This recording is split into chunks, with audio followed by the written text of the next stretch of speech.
ঈদ উপলক্ষে আজকে কিন্তু আপনাদের জন্য নিয়ে এসেছি দারুণ মজার একটা ডেজার্ট, আর সেটি হলো ক্রিমি ব্রুলে। এই যে ভাঙার সময় যে একটা আওয়াজ হচ্ছে, সেই আওয়াজই কিন্তু এর মেন স্পেশালিটি। চলুন তবে শুরু করা যাক। মাত্র 3 থেকে 4টি উপকরণে কিন্তু তৈরি হয়ে যাবে দারুণ মজার এই ডেজার্ট। প্রথমে আমি এখানে একটি ডিমের কুসুম নিয়ে নিয়েছি। এখানে কিন্তু কোনো সাদা অংশ একেবারেই নেওয়া যাবে না। আমি ডিমের কুসুমটাকে আগেই ভেঙে ফ্রিজে রেখে দিয়েছিলাম, যেন এটার একটু লাম্পস লাম্পস হয়, তাহলে দেখতে পরে অনেক সুন্দর লাগে। এই পর্যায়ে আমি দিয়ে দিলাম 1/3 কাপের মতন লিকুইড দুধ।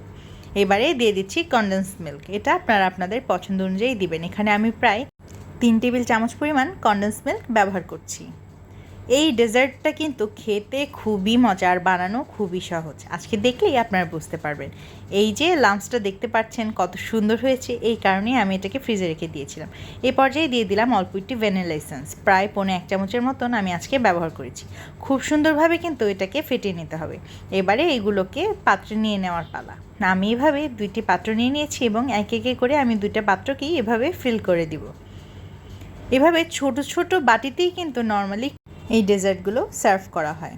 আমি অনেক আগে একটা সিরিজে দেখেছিলাম এভাবে ক্রিমি ব্রুলেগুলো তারা ভেঙে ভেঙে নিজেদের স্যাটিসফাইড করছিল এবং নিজেদের রাগ কন্ট্রোল করছিল। আদৌ কি রাগ কন্ট্রোল হয় কি না আমি ঠিক জানি না।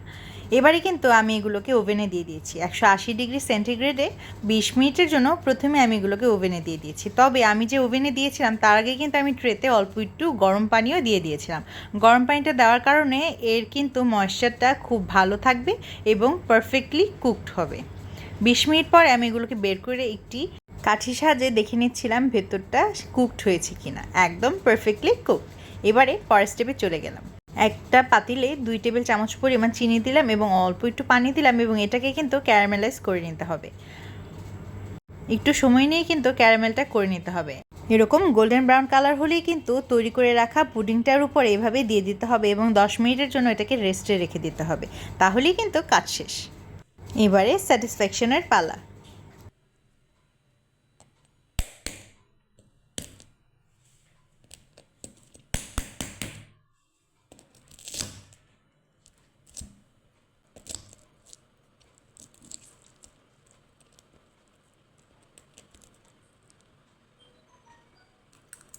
আসলেই কিন্তু বেশ স্যাটিসফাইং ছিল। আপনাদের কেমন লাগলো আমাকে কিন্তু অবশ্যই জানাবেন। আজকের ভিডিওটি ভালো লাগলে লাইক এবং কমেন্ট করে কিন্তু আমার পাশে থাকতে একেবারেই ভুলবেন না। আর এই ডেজার্টটা একবার হলেও অবশ্যই ট্রাই করবেন।